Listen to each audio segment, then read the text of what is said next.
Los expertos tienen anteojeras en lugar de sentido común y solo ven por sus anteojeras. Así que donde haya mucho experto hay que salir corriendo. Huele a azufre, huele a intereses comerciales. Yo lo he publicado y los llamo representantes de bata blanca. Todos sabéis los que son los representantes, ¿no? Que están en los hospitales. Son los únicos que saben cuándo está la gente en el hospital. Si tú quieres saber dónde está un médico en el hospital, pregúntaselo al representante, porque ese sabe dónde está, si está. Porque sí, el director no suele saberlo. Hay representantes muy dignos que vienen a verte, hay representantes de bata blanca, que reciben tantísimo más dinero, incluyendo los expertos esos de los grupos de gripe y demás, invitaciones, viajes. No podemos entrar en eso aquí en público, porque además tenéis experiencias personales cercanas. Sí hay muchos intereses que están por encima de los gobiernos. Exactamente igual que con la vacuna del virus del papiloma humano, la del rotavirus, la del meningococo B, que acaba de ser autorizado, y en una muestra de dignidad, la Agencia Española del Medicamento no ha autorizado su venta en las oficinas de farmacia, solo en hospital, porque no hay ningún ensayo clínico que demuestre sus ventajas, excepto anticuerpos. ¿Cuánto tiempo va a durar esa dignidad de la Agencia Española del Medicamento? Supongo que días, porque hay poderes que están por encima. La pregunta importante que tú sugieres, que es general, es ¿quién pone en las agendas políticas las vacunas? ¿Y con qué intereses? Y eso excede con mucho los tres ámbitos que hemos estado aquí discutiendo. Pero podíamos trazar un poco lo que ha significado algunas vacunas desde el punto de vista político, porque sobrepasan los intereses pequeños que tenemos todos los que estamos aquí. Dejemos la caja de Pandora cerrada y no la abramos. Vamos a ver si hay más preguntas que... Queda media hora. Seamos más agilillos para que haya más gente. ¿Es una crítica a los que preguntan o a nosotros? A vosotros. Hola, buenas tardes. Soy Roberto González, médico de familia y sobre todo soy un médico rural. Desde hace 10 años aproximadamente no me vacuno de la gripe y siempre me gusta despedirme de la gente por si acaso. ¿De acuerdo? Quizás sea la gripe la causa de mi fallecimiento. Hace poco un paciente mío, Pablo, 81 años, con deterioro cognitivo progresivo, me imagino que se morirá, me enseñó unas bolitas de homeopatía y me preguntó, claro, la habían amenazado porque le podía ocurrir algo. Entonces me preguntó si las tomaba o no las tomaba. Entonces no le pude contestar nada. Quiero decir, no le pude contestar nada porque, como dice mi compañero Ayala, Iñaki, intento ser científico cuando estoy trabajando. Entonces no pude buscarle un ensayo clínico en el cual atesorara mi consejo. Con el tema de la gripe, cuando llegue, pues me voy a ocurrir un poco en la misma tesitura. Iñaki, ese chavalote, y el que está aquí a mi vera, pues hicieron las revisiones, efectivamente. Y yo pues me contagiaron y seguí investigando. Y Thomson dice que el riesgo relativo en cuanto a neumonías no varía. Luego Jefferson efectivamente dice algo parecido. Hay algunos que sí lo dicen, que sí son efectivos. Estoy en dudas. Entonces, cuando alguien tiene dudas, en investigación hacemos un ensayo clínico. Un ensayo clínico es plantear una pregunta científica, un objetivo. La vacuna de la gripe es eficaz para la calvicie, la disminución de la mortalidad, disminuir el número de ingresos, disminuir el número de neumonías. Claro, eficaz, eso no es nada. La pregunta científica contesta siempre a una variable. Se hace un ensayo clínico y se rechaza la hipótesis nula. Eso es ciencia. Entonces mi pregunta, es decir, experiencias personales, gracias por todas las experiencias personales.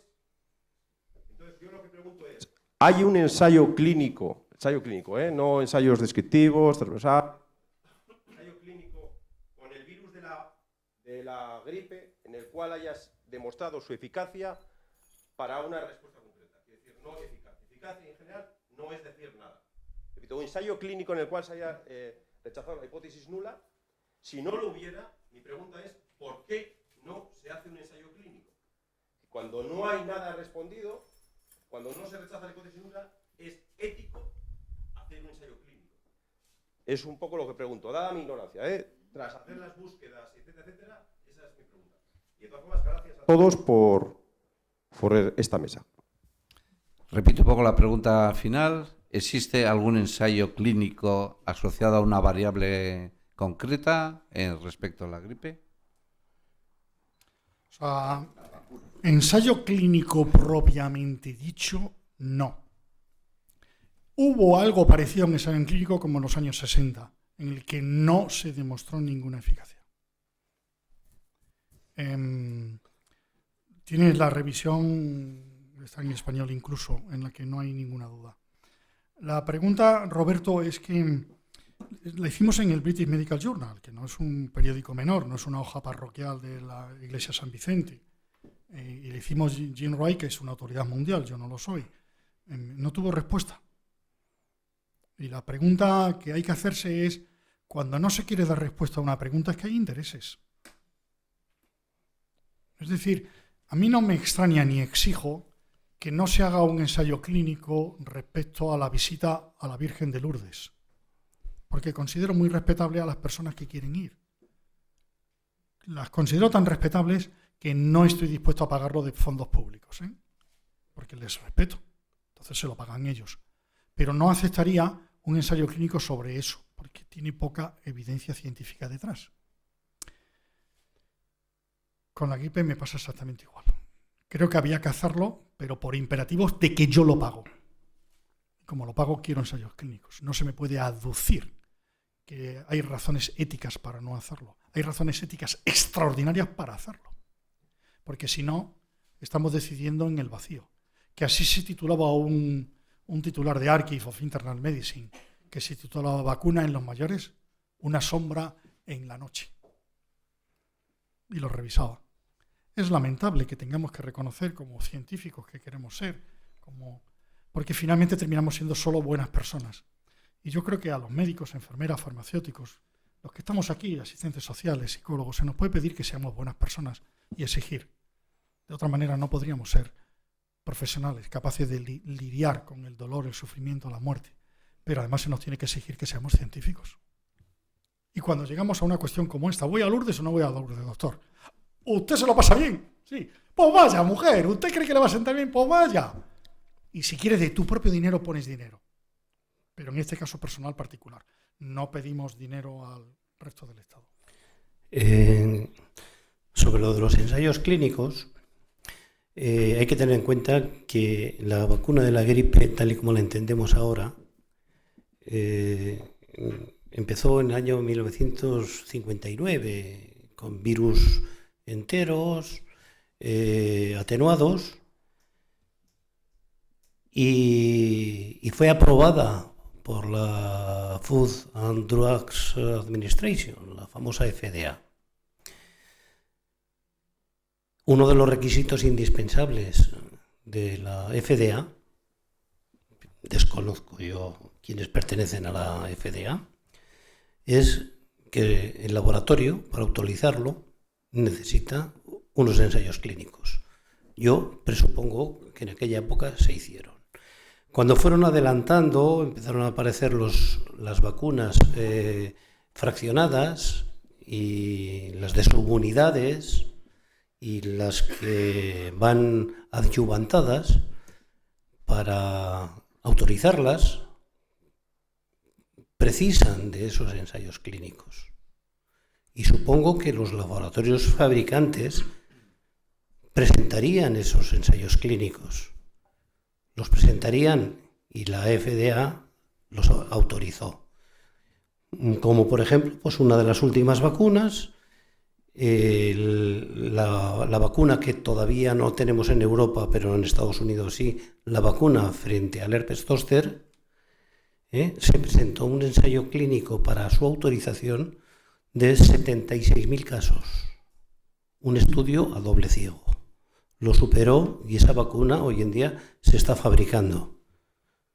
Y no es más que la misma vacuna de la varicela, pero con 14 veces más carga antigénica del virus, la cepa OCA.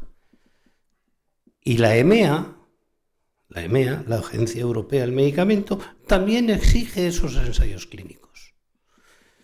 Si miente la EMEA, si miente la FDA, si miente también el ACIP, a mí me cuesta creer que haya tanto mentiroso. Me cuesta mucho creer, ¿eh? Entonces yo presupongo que esos ensayos clínicos están hechos. Otra cosa es que no se realicen todos los años, porque todos los años, o casi todos los años, la OMS recomienda ciertas cepas que, anticipándose a la epidemia, calculan que es el virus más próximo, más parecido al que va a producir la epidemia. Y entonces sería imposible hacer esos ensayos clínicos todos los años. Pero cuando se comenzó a fabricar las vacunas, por supuesto que hubo ensayos clínicos. Sí. Hola, soy Blanca Usot, yo soy especialista en medicina del trabajo. Vía MIR, no tengo ningún cargo de estos que tenéis vosotros. Yo quería comentar una cosa que me ha llamado la atención. Creo que el doctor Gervás ha dicho que con la vacuna de la gripe evitamos hasta 75 muertes en España, en mayores de 65 años, creo que he entendido. Con la del tétanos, hasta donde yo sé, se evitan 16 muertes en el país. ¿Por qué tétanos sí y gripe no? Esa es una pregunta que me gustaría hacer. Otra es respecto a las revisiones Cochrane. Creo que no está ya Iñaki María. Perdón.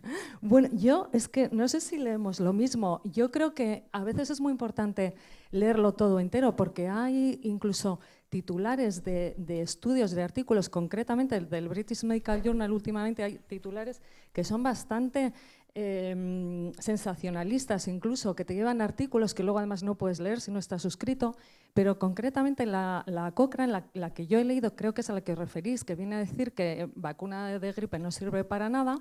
Si te lo lees entero, al final te dice, bueno, este resultado, esta conclusión debe interpretarse a la luz de que estos estudios que hemos utilizado han sido realizados con fondos públicos. Si hubiéramos cogido otros estudios, probablemente el resultado hubiera sido muy diferente. Entonces, dice eso y yo creo que hay que tenerlo en cuenta. Y también me gustaría comentar que vosotros, que como decís, investigáis y habéis mirado muchos artículos, yo creo que, por ejemplo, las autoridades sanitarias canadienses también los han leído y han leído las revisiones Cochrane, han leído a este señor Jefferson, que siempre es el mismo el que habla de estos temas, y a todos los demás, y han llegado a unas conclusiones que les hacen recomendar, por ejemplo, para la próxima temporada, vacunación a todos los mayores de 6 meses en su país y exigir a los niños que van a cursar un curso escolar en su país que estén vacunados de gripe. Entonces, eso, no sé, yo no le veo mucha explicación. El problema que tenemos, y Blanca, es que el tétanos por hoy no tiene ningún tratamiento. Y si no vacunáramos contra el tétano, no evitaríamos cientos de muertes, miles de muertes.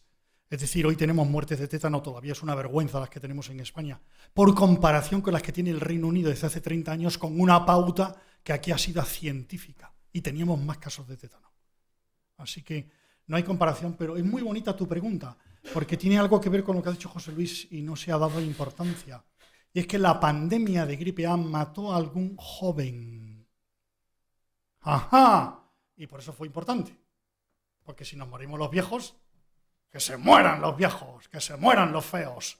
Sí, eso se llama ageísmo, igual que machismo, igual que sexismo, igual que xenofobia.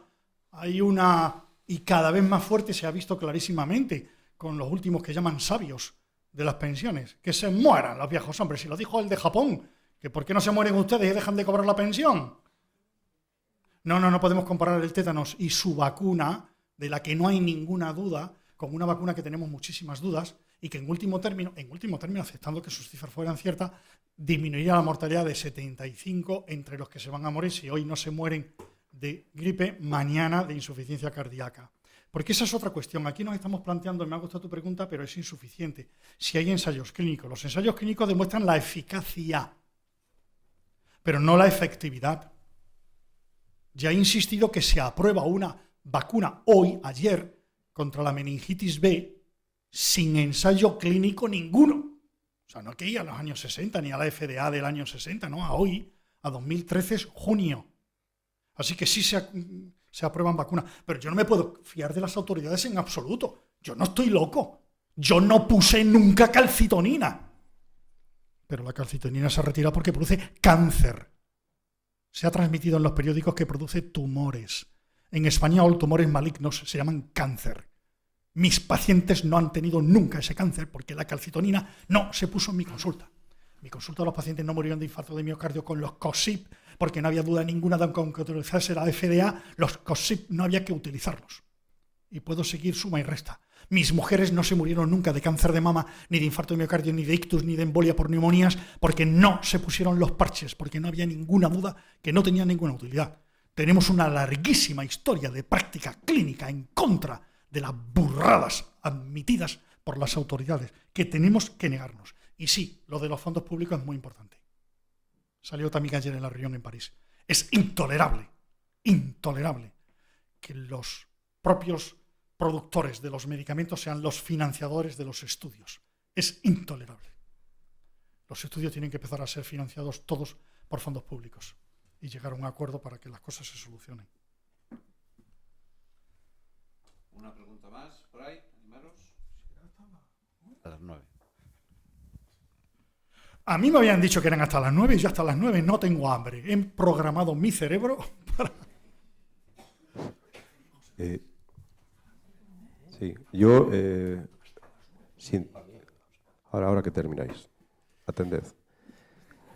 Yo sigo insistiendo que aunque sea poco y simple, empezamos por eficacia y luego lo sacamos a la población. Pero si ni siquiera tengo lo de la eficacia, pues entonces hablamos de otras cosas. Lo que acaba de decir la compañera, efectivamente, eso es tan terrible como que una reciente revisión que hemos hecho con unas sustancias que llevan más de 10 años en el mercado, llamados ISADOAS, pues efectivamente, revisando las 10 guías que hacen referencia a eso, pues las guías metodológicamente mejores con el método AGRI, pues dicen estrictamente no recomendamos su uso. Las guías menos buenas, tirando a malas, pobres metodológicamente, dicen probad 6 meses y si no resulta, retirad. Claro, no es lo mismo. Todos los libros no son iguales, todas las guías no son iguales y entonces, repito, habrá ensayos, no me vale, claro, porque a mí sí, pero a Pablo no le vale. Pablo me va a exigir mañana, porque además tiene cita mañana, que le diga si hay algún ensayo. No me vale, hombre, confía, porque en los años 60 o 70 hubo ensayos clínicos. Quizás lo que hubo son ensayos descriptivos, observacionales, etcétera, etcétera. Ensayo clínico es ensayo clínico. Entonces, si lo hay, que puede que lo hay, quiero decir, no lo cuestiono, pero que Amachu me dice siempre que lo lea. Que lo lea. Entonces, si lo tenéis, por favor, con el vídeo, os agradecería que me pondréis ensayos clínicos, no descriptivo y todo eso. Ensayos clínicos encontrados al respecto. Yo seguiré buscando, y si lo encuentro también os lo voy a poner ahí. Ensayos clínicos que demuestren esta variable, no eficacia. La variable, la que sea, contra la alopecia areata o contra la mortalidad infantil o esto. Si los hay, yo os lo agradecería que me los facilitaras. Yo seguida me marcho, que tengo que hacer la cena de los críos. Antes de irte, Roberto, en el artículo que se ha citado aquí de Peter Dorsey, del British Medical Journal de hace 20 días, ¿tienes alguna referencia? No tienes que esperar a que nosotros te mandemos nada. Rafa. Se me ocurren muchísimas preguntas porque este es un tema que los médicos de familia los vemos durante 3 o 4 meses al año en la consulta y en la prensa, como dice Juan, también. O sea que... yo quería comentar, o sea, muy breve. Por una parte, Juan, el tema de efectos secundarios graves de una vacuna es gravísimo si la vacuna no tiene mucha efectividad. Pero ¿de cuántos casos de Guillain-Barré en España estamos hablando? ¿De cuántos casos de narcolepsia? Un poco por curiosidad, si tienes el dato. Otro tema, el de que se tiene una gripe más débil, eso ¿tiene fundamento clínico y inmunológico claro? ¿O será que son gripes por parainfluencias o así? Y si es cierto que los vacunados tienen una gripe más débil, es que la gripe, desde luego, te deja hecho polvo durante una semana. ¿Qué porcentaje de gente tiene una gripe más débil? Porque eso va a ser relevante. Por último, Juan, tú, es verdad que desde hace 10 o 12 años el número de casos de gripe es muy poca cosa, 300, 400, justo el nivel epidemiológico.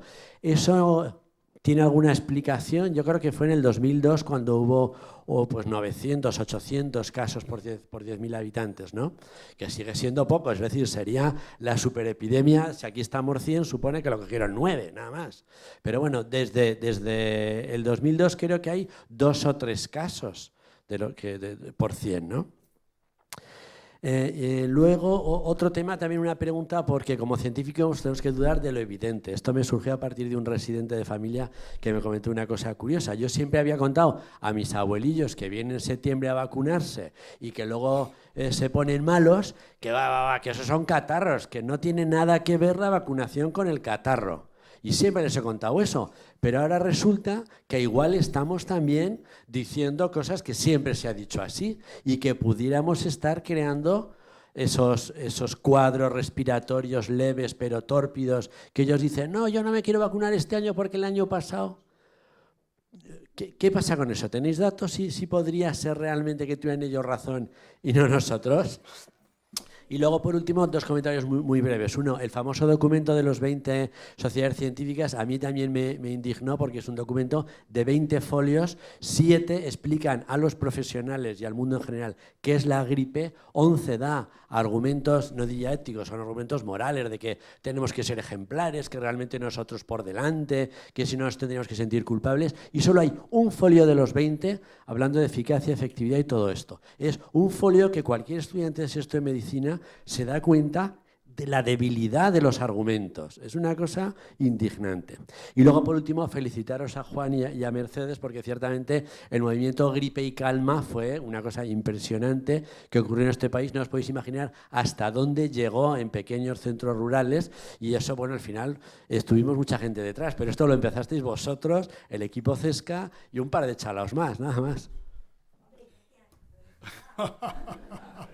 Identifícate para que quede constancia, aunque todos te conocemos, señor presidente. Lo de Gripe y Calma, la persona clave fue Rafael Bravo. Y lo he reconocido por escrito en múltiples sitios. Rafa Bravo fue el que leyó nuestro texto y el que decidió que eso tenía que sumarse. Y hubo otra persona clave. Las personas somos muy importantes. Los que estáis aquí, persona a persona, sois extraordinariamente importantes, cada uno de vosotros. En nuestra ignorancia, en nuestra pequeñez, en nuestro propio sitio, somos fundamentales para que el mundo se mueva. Intentan hacernos creer lo contrario, para que no nos movamos. La otra persona clave fue Juan José Rodríguez Sendín, el presidente de la OMC, Organización Médica Colegial, que me contrató y me pagó para que durante 2 meses respondiese a todas las preguntas que se hiciera a la OMC, sabiendo lo que pensaba y jugándosela. ¿Estoy embarazada, aborto o no aborto? Pregunta a la OMC. No aborte. Los riesgos son los mismos que si tiene una epidemia de gripe normal. Así que las personas somos muy importantes. Vosotros también. El que haya una sociedad vasca libre de contaminación industrial me parece increíble. Increíble y ejemplo. Sigo para contestar tu pregunta. No se te olvide el efecto que ha citado José Luis antes de pecado original. O sea, si la vacuna contra la gripe fuera eficaz, sería, hablando en plata y con perdón, una putada. Claro, porque si fuera eficaz, entonces no nos vacunaríamos espontáneamente contra la gripe. Y si la vacuna de la gripe defiende como mucho 2-3 meses, la vacunación natural, los antígenos naturales, duran como mínimo 50 años. Gracias a que la vacuna de la gripe no vale para nada, en el momento actual, por ejemplo, en Escocia se ha estudiado que el 80% de los niños y adolescentes tienen anticuerpos contra el H1N1 de la pandemia. Y para 50 años. Quizás sea eso lo que no quieran. Quizás lo que no quieran es que la gente tenga defensas gratis para 50 años o más. Así que por ahí pueden ir los tiros. Y sí, en algún estudio, pero yo tengo que ser, Roberto, yo intento ser concluyente científico. Cuando un ensayo clínico demuestra algo, me gusta que haya muchos más ensayos clínicos, por el problema de la validez externa, que es terrible. Hay varios estudios, pero no de suficiente fuerza como para que yo crea en ellos, que demuestran que la vacuna de la gripe puede tener un efecto potenciador como la del dengue frente a los casos siguientes. Algunos hechos por muy buena gente, pero no son suficientes como para que yo emplee ese argumento con fuerza, excepto cuando alguien como tú me obliga. Y entonces ya tengo que decirlo. para seguir. Hay menos casos. Pero claro, es que hay mucha mejor medicina en general. Es que no creemos que la gente está ahora más sana. Nos intoxican. Y teniendo la humanidad más sana que hemos tenido en la vida desde hace 2 millones de años, creemos que todo el mundo está enfermo. Eso, con artrosis, con colesterol, con hipertensión, con osteoporosis, con PSA, con... Pero es mentira. Y esto es una prueba de que es mentira. La gente resiste mucho mejor la gripe. Y lo que no es gripe. Porque lo que suele matar no es la gripe. Son adenovirus, son parainfluencia. Y termino porque me has preguntado un asunto concreto que son efectos adversos graves. Hay un debate enorme acerca de la prevalencia del Guillain-Barré. Yo he empleado algo conservador, alrededor de 1 por millón, 1,6 por millón. Pero si vacunamos a muchos millones y solo se deja de morir 1,5, narcolepsia ha sido un problema básicamente de países nórdicos, con Pandemrix en concreto, con una de las de la pandemia. Bueno, en Suecia dejó 200 adolescentes, con narcolepsia para el resto de su vida. 200. Quiero decir que Suecia no es como Alemania de grande, no tiene 80 millones de habitantes. Y adolescentes no hay muchos, pongamos 500.000, echa cuentas. Eso ha provocado un verdadero shock entre los responsables de salud pública. En Australia, las convulsiones febriles